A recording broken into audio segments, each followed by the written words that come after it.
Hey y'all, so I'm here back with another episode 2, Last Chance U Basketball. So we pick up where we left off. Coach Rob talks about pretty much how it felt like very different. The game that they just lost, like there was a before and after pretty much, and how that was the most anticipated game of the year, and Mosley's I think biggest loss, which is like y'all gotta do better. Come on now. So then Mosley pretty much has a conversation with the guys and pretty much are like, I know normally we say 11, but like 7:30 a.m. tomorrow.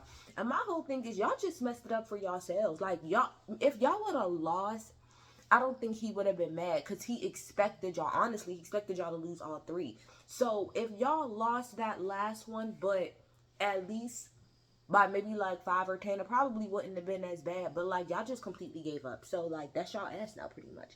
So Mosley pretty much was like, like nobody around here is holding anybody accountable. Like I'm the only person here holding anybody accountable, and I don't want to do that. Like I want to be able to like step back and let you guys hold each other accountable. But since that's not happening, this goes back to there not being the leader in the damn locker room. I guess I'll have to be the bad guy. So yeah. Um their whole speech pretty much, so this is part of the whole speech that he gives in the locker room, still talking about coming in early and stuff. This part had me crying, and I want to know exactly what happened. He said Coach Rob last year had like the worst year of all time. He was getting paid like itty bitty bitty bitty like stipend or whatever. This man said, what did he say? He said this man should have been a crackhead, okay? Crackhead. He came in here with crackhead problems, but guess what? He showed up. That shit had me crying when he said he had crackhead problems and he still showed up. Not that Coach Rob was on crack, but I get what he was trying to say. He had a lot of issues. And it was only funny because he was talking cool, calm, and collected, like, nobody wants y'all to be accountable and y'all gotta hold each other accountable. But Rob came in.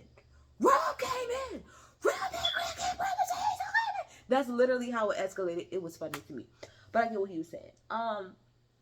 But pretty much what he was trying to say is that like y'all be having all of these small itty bitty issues except Shamar, because I still haven't confirmed whether or not he has somewhere to live outside of Shamar. The rest of y'all got itty bitty problems, all right, compared to the rest of us grown ups, and y'all come in here with those problems. Oh, you got an attitude because you didn't play for 2 seconds. Oh, you got an attitude because this person blocked you. Like we got real life problems, but we still come in and we come to work every day. And that's just like a life lesson in general. Like, yes, life is gonna get hard, but you gotta keep moving. You can't keep coming in and making everything a freaking excuse. Big facts. So Mosley is like, you could just tell Mosley is really pissed off. And what he said, something he said that stood out to me was like, I'm being hard on y'all, but it's because I love y'all. And the biggest difference is that at the next level, they might not love you. And I believe that. I do think regardless of everything, Mosley cares. Like, he really does care. Like people said, Mosley don't have to be at this community college. Like, especially I feel like with Last Chance U, like really putting a spotlight on him, I really think he could go back to being a D1 coach. But he wants to do what he's doing to help y'all. And he's right. Once y'all get past here, these people don't care, especially these white people. They don't give a fuck about you. You're just another number and you're just a dollar sign. Facts, okay? So, yeah. And then that was pretty much the beginning of the intro. I got in all capital letters. What a powerful intro. Like, for that to be the intro lead-in, that was good. That was really, really good. Okay? So, we got Coach Ken. He takes out Bryan and Shamar. I think that was Coach Ken's son with him too, because I see him at the games.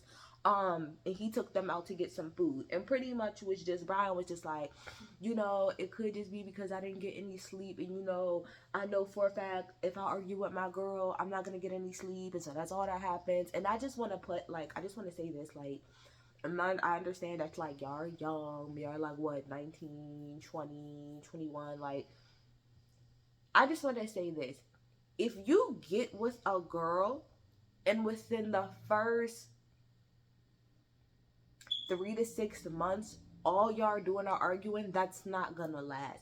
Because first of all, there's something that's called the honeymoon phase. And the honeymoon phase does not last for a week or two. It lasts for a couple months. Half the time it lasts for, honestly, the first year of your relationship is really the honeymoon phase. But if you get with a girl and within the first 2 to 3 months y'all together, y'all arguing all the time, y'all need to stop that, because y'all like being toxic to each other. Y'all don't really truly like each other. Y'all like that toxicity. That shit's not cute. It's no reason at the age of 19 and 20, while when you just get with a girl, and I don't know their relationship, I'm just saying, if y'all ain't been together for a while, which I highly doubt y'all have been, cut it off. It's enough. It's enough, because you got stuff to do, and you ain't got time for somebody to be in your ear knocking you off your swivel. Okay, that was just my little piece of dating advice. Okay, Shamar said that his thing is that he just needs to get into a rhythm, and once he gets into a rhythm, then he's pretty much good to go. And then Bryan says that the main thing he needs to really work on is having good energy, because if he doesn't have good energy, you know, he can tell. And it's like, yeah, I have in parentheses, like, I can tell that he's a moper. Like, I can tell he's one of those people, like, where if something is not going his way, like, he might not say anything, but you can feel the energy of him being aggravated. You can feel the energy of him, like, not caring, even if he doesn't say it. So, yes, energy, very important, okay? So, then we have the San Bernardino tournament coming up. Let me see. They talk about how Bryan didn't really have a dominant game. Now, I know I said in my last video that, like, Bryan and Shamar was dominating, but again, that's just the way that the footage was cut up. So I believe them that he really wasn't dominating like that. It was just like little clips and stuff that they were showing at the game. They said that Shamar was dynamic, but they was hoping that he would be more dynamic. So from what I got, that conversation that Coach Rob and Coach Mosley was saying about the tournament that they just came from is like, yeah, we won 2 out of 3. So, like, we're not super mad, but we shouldn't have lost the way that we did in that last one. And yes, Shamar and Bryan did okay. But as talented as they are, there's no reason we shouldn't have just swept all across the board, pretty much. That's what I got from what they were saying. Okay. So then, we talk about this a lot, okay? It was said once or twice last episode, but this episode, it hammered it really, really home that Mosley has a very, very stringent way of coaching. And the main thing that I got throughout this whole damn episode is, if it's not Coach Mosley's way, the answer is no. Don't care if it is technically right.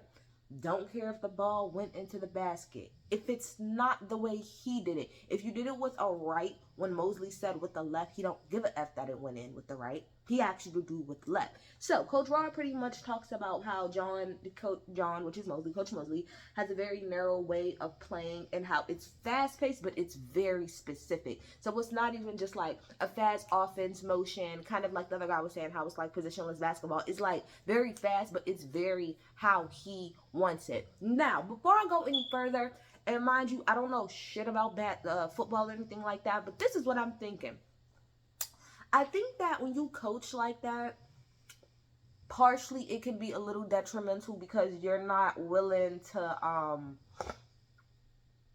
like, everybody is different, right? So, yes, you can try to mold a team to kind of fit to your system, but it's not always going to work that way, because people are different. People's skills are different. People's talents are different. The way that people excel, they not excel, it's very different. So I feel like when you have such a stringent way of doing stuff, it can cause a lot of problems. However, and y'all tell me if I'm wrong, but if I go to football, like, Bill Belichick, like, everybody says, like, there's a system in place over there, right? Like, there is a specific Patriot Bill Belichick system, and he runs his shit a certain way. And so when Antonio Brown went to go be on the Patriots, I know one of the biggest things is, like, he's not falling in line with the way that Bill Belichick does things.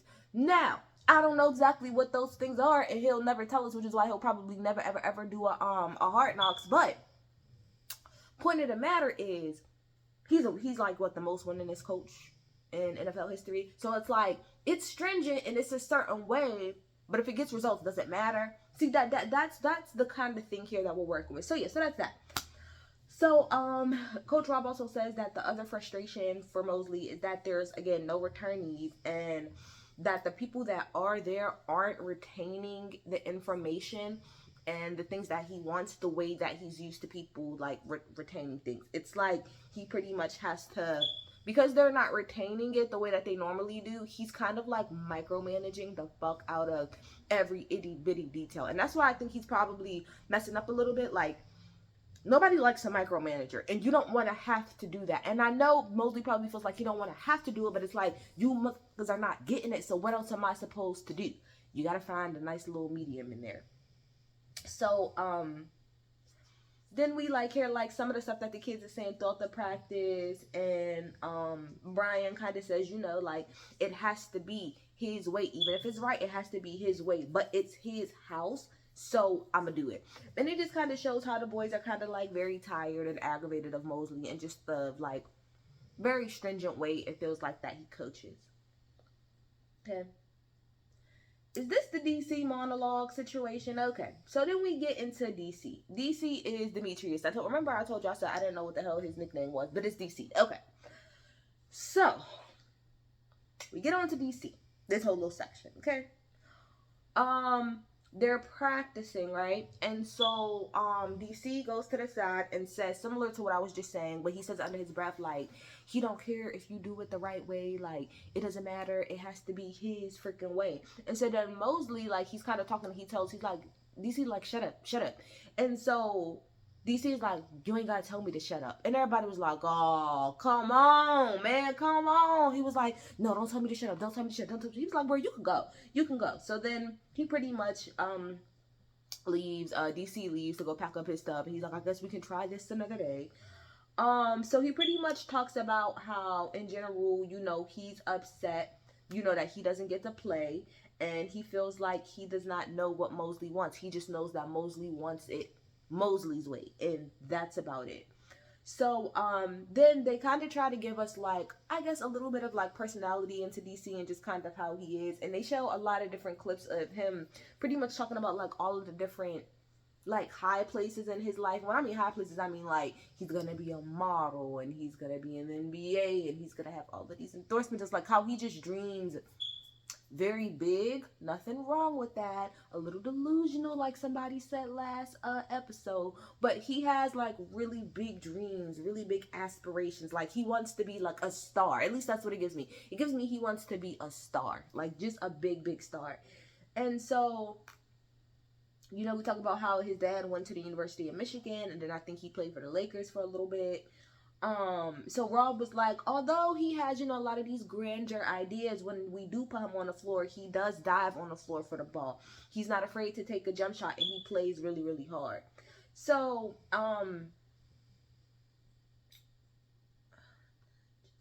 then there's like another clip of kind of similar to what we saw earlier, which is like pretty much DC and Mosley just not gelling well together, and DC runs his mouth and he talks back so much. Everybody on the team, including the coaches, be over him, because it's like, bruh, this is how I feel. Some people, as talented as they are, they're not coachable. And when you're not a coachable player, you can't get anywhere. When you are the type of person where can't nobody correct you, can't nobody tell you this, that, and the third, when you can't fall in line, when you can't follow structure, directions, opinions, any of that, you could be as talented as you want to, but you're never gonna get anywhere.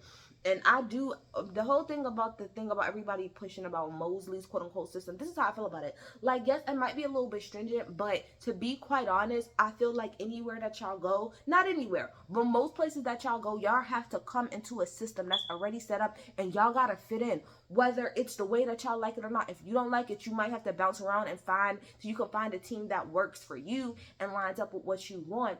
But it might not be Mosley's way when you get to D1, but it's going to be somebody else's way. That's the only thing I can kind of say, that I kind of get why Mosley coaches that way, because when you get to the next level, that's how it's going to be. Again, if you go to the Patriots, you ain't about to tell Bill Belichick how he needs to not do this and how he needs to not do that and how your system is on. It's not going to happen that way.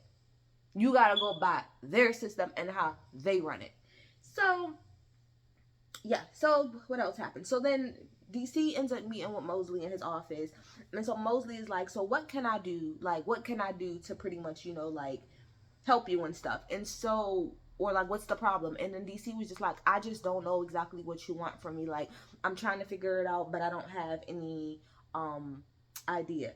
And so then he said, Mosley said, so what's your life look like in May? And so DC says, that I have a couple of D1 offers. And then Mosley said, what do you think that you need to get those offers? And he said 15, 8, and 5. 5 could be assists or rebounds. He said he don't really care. And she said, why? He said, because those numbers are deniable. Now, Mosley gave him really, really important advice. He said, you want to know what? Maybe you're right. Maybe that's right. But the thing about it, DC, is that you think that that's all, like, in your head, that's what you need. And maybe that might be true. But what I'm saying is that that's not the only thing that you need. And that's why you're here. You're here to learn all of the other things. Kind of like I was saying, you can be as talented as you want. But if you don't gel with the team, if you're not gelling with me as the coach, it's never going to work out. And he made a great analogy. Like, if we are going the wrong way, right? At least let us, like, you look crazy going the right way because you're by yourself.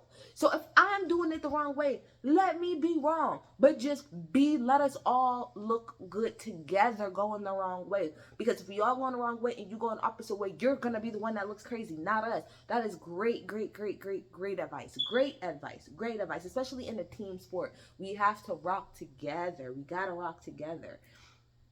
And so, he was like, this reminded me of like the Cosby Show when Theo was like, yeah, cause like we're rich, and Cliff said, me and your mother are rich, you have nothing. That's pretty much all it gave me. Like, your daddy made it, you have not made it yet, sir. Okay. And so he pretty much was like, all right, thanks, Coach Mosley. He gets up and he leaves. And so then when he leaves, right, because him and Coach Rob was in the office, when DC leaves, Mosley's just like, he does not get it. And Rob was like, oh, he's clueless. He's hopeless. Like, he's completely clueless. It is what it is. We are here. That's hilarious to me. And so you see all of the boys together on a team. Like, I don't know, they at somebody's house and they all just talking about, like how hard Mosley pretty much works them and stuff. And like all of the funny shit he be saying, how he be getting so mad over nothing. But Bryan and Shamar, Bryan was like, I don't really care, how much that nigga asked me to run, I'm gonna run. And Shamar was like, exactly, like, if that nigga tell me to get low, I'm gonna be pissed off, but I'm just gonna get low. And that is the difference between DC and everybody else, which is why everybody else get frustrated, because it's like, bro, you might not like it, you might not care for it, but at the end of the day, this is his house and we need him to help us get out of here. So by you going against the grain and you showing your attitude all the time, that's not gonna get you or us anywhere. Facts. It's his house. Y'all came here to let him help y'all get the hell out of here. So regardless of how y'all feel, y'all have to go by what he said. And that's the difference. Shamar and Bryan can understand that. And that's probably because they've been to, like, like, I don't know if Shamar went to another school, but like, they're kind of in stars. So they kind of understand how this shit works, okay? Then we got this little funny scene with Rob and his vacuum. And the vacuum only worked 0.5 seconds. I'm going to get y'all a new vacuum. I'm going to get y'all a new fucking vacuum. Hold on, y'all. My grandma's calling me. Yeah, I'm going to get y'all a new damn vacuum. So then we move on to the story of Mr. Bryan. We get a little bit more into him. So, we in practice, and pretty much Mosley is saying, like, bro, you're not jumping high enough. Like, you are just, granted, you're 7-something. So, for the most part, you ain't got to jump too high. But you ain't really giving us nothing. You just going, like he said, you gotta go up there and get that mug, as Mosley would say. So, Bryan, during one of the, during them doing practice, like, Mosley kind of comes at him about something. And I think it was about him not trying. And so he says under his breath to, like, one of his teammates, he was like, bro, this nigga expect us to go every single daggone rep. Like, are you crazy? Like, I'm not going to do that. And so then his teammate next to him was like, well, but if you do, then you're not going to be tired during the game. He's like, that's what subs is for. That's what subs is for. Terrible attitude. Terrible attitude. Did you not just hear, well, obviously he didn't, but did you not just hear what Justin and them said last episode when they were sitting in that room, which is, I was not tired at all after I got out of the game. Do you want to know why? Because we go so much harder in practice. So games is nothing. That's the point. That's why Mosley is saying to y'all, it has to be every rep. Because repetition, conditioning your damn body. So that, especially you, Mr. Bryan, we're going to get into your body. If anybody needs to be doing repetition, it needs to be you. Okay? It needs to be you. And not only that, but a couple of examples. I ain't got a lot of time left in my video, but a couple of things is like, number one, I don't know if you watched Last Chance U, Mr. Bryan, Mr. Bryan Penn Johnson. When I think it was season two of them being at East Mississippi College, okay? And the first season, there was a big ass brawl. So when we go into the new season, everybody that was at that game, even Mr. Finance DeAndre Johnson, could not play because they was there. So what did they have to do? All of the transfers, all of the freshmen, they had one O-line, one D-line. Nobody could sub out the whole damn game. By the end of that damn game, I was in pure tears because I just felt like everybody gave their all, and it was like really, really inspirational. But you never know. You might run into a situation like that where you might be the only person. And I know for a fact your light-skinned ass listen to Drake. I played 40 minutes on a torn meniscus. Who's subbing? He didn't say that just to say that. When you are great, when you are trying to be the best, you need to go into the mentality that ain't nobody subbing out. Ain't nobody subbing from me. You're not LeBron yet. That's the thing. LeBron can say, well, I guess I could get somebody to sub. But the thing about it is, he earned that. Because if he needed to play all 40 minutes, he would. If Kobe Bryant needed to play all 40 minutes, he could. And they wouldn't complain. They would just do it. Need to fix that mentality, sir. It's not the best. Oh, we can have subs. That's not what stars say. Stars say, I got it. But I like you, Bryan. I think that you're cool people. Bryan says then that, he's described as most people by moody and a hothead. I definitely get moody. By the end of this episode, I definitely get hothead, but moody for sure. That's the number one word I got for Bryan, moody. So then they talk about, how like when you're like 7 foot and up, how everybody pretty much expects more out of you. They expect you to be more mature, like, physically, emotionally. And Coach Rob was like, I just don't think that he was ready to be that guy, like be the guy. Like everybody wanted him to be because of how tall he was, but he's just not that guy. Bryan's mom talks about how, he shot up so much, like from 6'1" to like 7 something to like 6'11" over a year, and how she's tall but not his tall, and he always has bad knee issues, which that makes sense because I would assume when you're that tall, you're gonna have like issues like that. So they talk about how, he was a top rated. He didn't even start playing basketball until 9th grade. But he was top rated out of high school. He had 21 to 22 offers coming out of high school. So he went to the University of Washington. And they said he sat out because either A, of injury or no playing time. Now, I have in my comments right here, something about that story sounds off. I don't know why, but it felt like somebody wasn't telling the full story of that, which we'll get to later. But then he left there and he went to LSU. Now, he said when he went to LSU, he really, really liked it. But Mosley is pretty much saying, like, yeah, you went to these two places, but you didn't go to these two places because you really know how to play basketball as a tall guy. You was just really tall. And that's all people really want. And nobody has ever coached you to play as a big man. It's just you're tall, so get some boards. You're tall, so just stand there and be in people's way. But you gotta learn to play as a big man. Shaq says that all the time. He says that all the time that people gotta learn to play like a big man.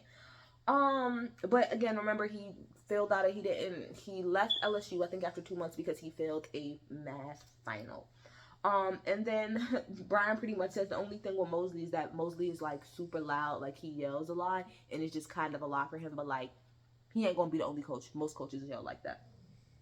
But he did say regardless of everything that he's gonna stick with basketball. So good for him. Okay, I ain't got much time here. So now it's time for the San Bernardino game. A few people I wanna shout out throughout this whole little tournament that's like not a main cast member. Mr. Brandon Wilson, Mr. Justin, and Mr.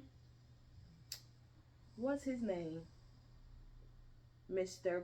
Justin, Mr. Brandon. There's a couple, I don't know who else, but I'm probably pretty sure I'll figure it out here. So, we go down to the San Bernardino game, okay? I have here that Bryan, to me, was playing half-hearted. Like, there was a point in time, right, where he went and he blocked the fuck out of this shot. But then the person, like, got it back and he didn't even, like, jump up. And then he gets to the bench and he's like, this shit is absolutely ridiculous. Like, if I'm blocking it, then there should be somebody right behind me to contest it. It's like, okay, I get what you're saying to a degree. Yes, you're right. But at the same time, it's not like you were so far away from the basket or from that person that you couldn't have jumped right back up. That's what Mosley is saying, Bryan. You play half-hearted basketball. It doesn't matter. And that's the thing. You always, yes, we're on a team. So yes, other people need to help. But you need to go in with the mentality that if ain't nobody else gonna do it, I'ma do it. So if ain't nobody else about to jump up and get that shot, let me get that shit the fuck up out of here. That's what your mentality needs to be. Yes, your people need to be there to help you, but you need to be stepping up. That's why people want you to be there. You gotta step up, Mr. Bryan. You gotta step up, okay? So, you know, you could tell he's getting a little bit more into the game, more hyped, I'd say, because, you know, he's trying to tell people, like, you know, on the bench, like, start talking to each other, like, talk to each other, have conversation. That's what you do as a leader. That's what you do. That's what you do. You sitting on the bench, hyping people up, telling people, no, do this, do that, make sure y'all talking. That's a leader, Bryan. That's a leader, okay? So, then we talk about the University of Washington. And like I said, I thought that the story that they told earlier in the episode didn't make sense to me. Something seemed off. Coach Ken said pretty much what it gets down to is that the boy was mad that he didn't get to play. Yes, he had injuries, but he was pretty pissed off that he didn't have to play. And the thing about it is that Bryan is so impatient and he doesn't understand that there's a way that things work. He said if he would have stayed there and just played his role, right now he would be the top 2-3 person. And that's something that I think it's not explained to a lot of freshmen, and maybe because I don't know if it's just because it's assumed that most people would know this, but some people don't. You gotta explain this to people. When you are a freshman, you are at the bottom of the heap across the board and everything, not just sports. I'm talking about everything.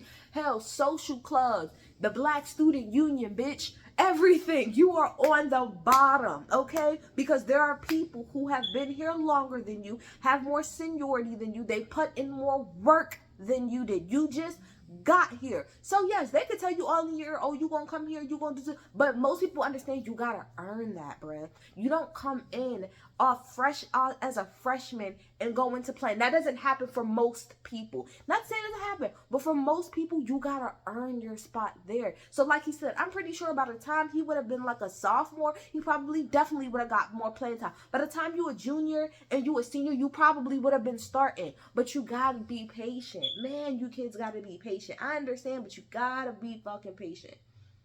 So Bryan talks about, you know, how he was kind of embarrassed because he thought that he would only do school for 9 months. That's another thing too, because Shamar said the same thing. Stop lying to these kids. Stop lying to these damn kids about how long they're going to be in school. If you are in basketball or football, if you are not a top mother effing pick, like hell, even if you are a top pick like Zion was, at the bare minimum you're gonna do at least a year or two. Like I'm telling you now, if you are a player leaving high school, going into college, basketball or football, go with the mentality that at the bare minimum you're gonna do 2 years there. At the bare minimum. If you get anything before then, great, but you need to go in with the mentality that you won't be there for at least 2 years. At least 2 years. Zion was a top pick and he still did, I think, at least 1 year in college. Let's get real, y'all. So, and he talks about how he's still bitter about the University of Washington. I ain't got much time here. So then, the first one is 72-68. And to me, they lost that ball game because to me it was Bryan's fault when they subbed in Bryan for the last little bit, so that, like I said, it was 72-70 for him to block the ball and stuff. He had no want. It's like, y'all didn't put me in the game all that one game, and now y'all want to put me in. So he goes and he does kind of like deflect the ball, and Dez gets the ball and miss. But I feel like that was mostly Bryan's fault. He had a terrible fucking attitude that whole damn game. So now everybody gets on and everybody's like pretty much pissed the fuck off. Brandon is like, everybody want to make this about them when it's a team thing. It just says, y'all don't want people to succeed. Y'all only want people to succeed when the camera is on, and I believe that. Like he said, when the camera's on, y'all all team. But the minute that the camera go off, y'all don't be doing that. When y'all be on the bench, y'all don't be hyping people up at all. I believe that. And then Mosley and Bryan talks after that game, and Bryan just pretty much says how he's very confused about what he needed to do. Shamar had me cracking up because that second game that they did, he said, I'm sitting on the bench while there's a man playing in Air Forces. That, I laughed for a solid 5 minutes, Shamar. That's hilarious to me. And then the last game, I forgot who they went against, but they won that 78-70, and Bryan finally did get, you know, like more hyped up about his stats.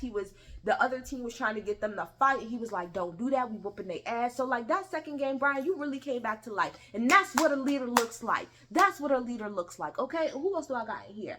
Langston, Justin, Brandon, y'all did y'all think outside of Bryan. But that's all I got for the second episode. Y'all get in the comments, tell me what y'all think. I'm bye.